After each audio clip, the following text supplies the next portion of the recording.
SH 뉴스의 장민지 아나운서입니다. 여러분, 기후위기라는 단어를 알고 계십니까?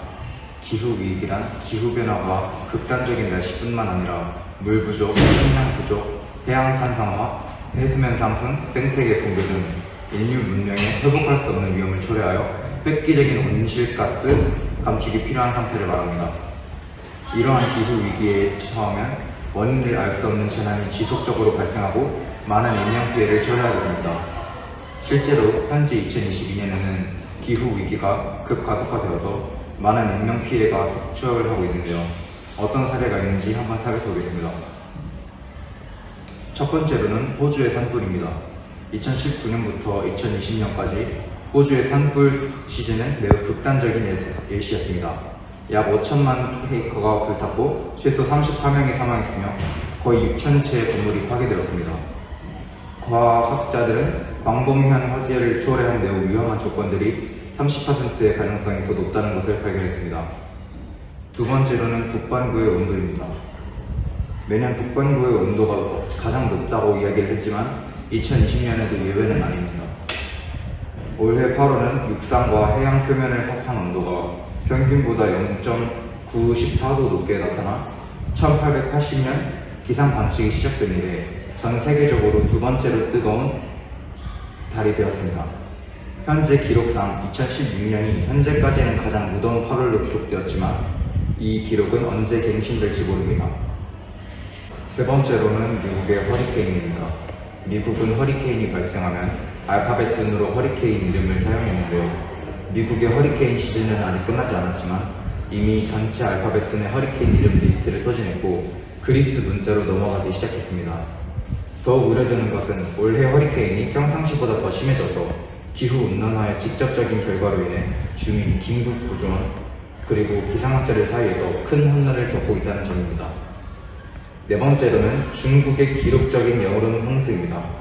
과학자들은 올 여름 중국 중남부에 많은 사람들이 경험했던 기록적인 홍수는 향후 몇 년 안에 초래될 7편에 불과하다는 것을 말하고 있습니다. 양쯔강 유역의 강수량은 1961년 이래 최고로 기록되어 380만 명의 이재민을 포함해 5,500만 명이 넘는 이재민의 발생을 초래했습니다. 다섯 번째로는 40년 만에 최악의 가뭄을 겪은 태국입니다. 올해 태국의 가뭄은 사람들의 생계뿐만 아니라 농업에 대해서도 걱정하게 되는 계기가 되었습니다. 설탕, 쌀, 고무, 그리고 기타 농작물은 전체 공급되는 물의 70%를 소비하는데요. 만약에 물이 부족하다면 태국 시민들에게 심각한 영향을 끼칠 것입니다. 전문가들은 올해 설탕 수확량이 예년에 비해 30%까지 떨어질 수도 있다고 예상하고 있습니다. 여섯 번째로는 무더위 때문에 녹는 시베리아입니다. 시베리아는 보통 꽤 춥지만 올해는 기록적인 기온, 산불, 영구 동토층 손실 그리고 해칭에 창고를 가졌습니다. 어떤 마을은 지난 6월 38도에 높은 기온을 보여 종전의 기록을 갈아치웠습니다. 이렇게 세계에서 예상할 수 없는 기후변화가 잦아지게 되면서 사람들은 이 기후변화를 예방하기 위해 여러 정책을 세웠습니다. 시청자 여러분들께서는 많은 친환경 정책들을 봐오셨겠지만 오늘 얘기할 것은 다소 들어본 적이 없는 정책일지도 모릅니다. 바로 그린 텍소노미입니다. 전 세계적으로 환경 문제가 많이 대두되고 있는 가운데 유럽연합에서 그린 텍소노미를 2020년 6월에 처음 발표했습니다.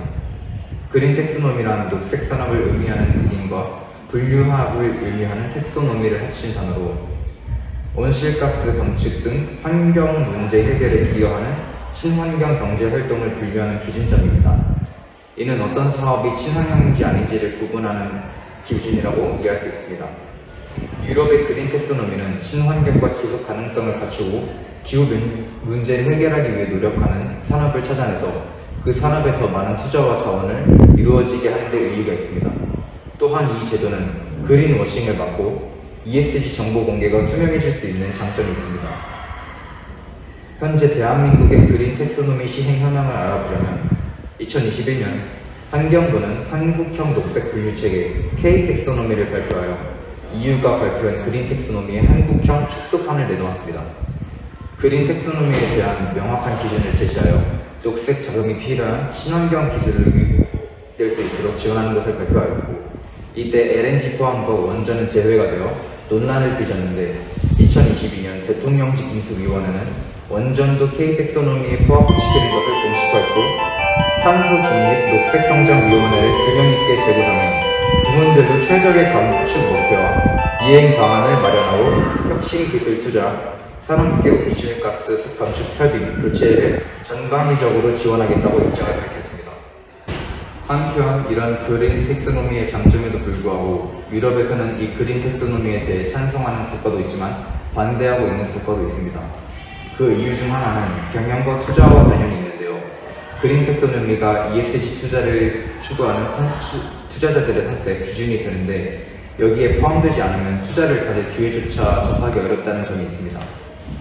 예를 들어서 완전 산업계에서 원자력을 그린 텍소노미에 집어넣는데 사활을 걸고 있습니다. 대표적으로 그린 텍소노미는 프랑스가 이끄는 찬성파와 독일이 이끄는 반대파로 나뉘어 여론전을 펼치고 있습니다.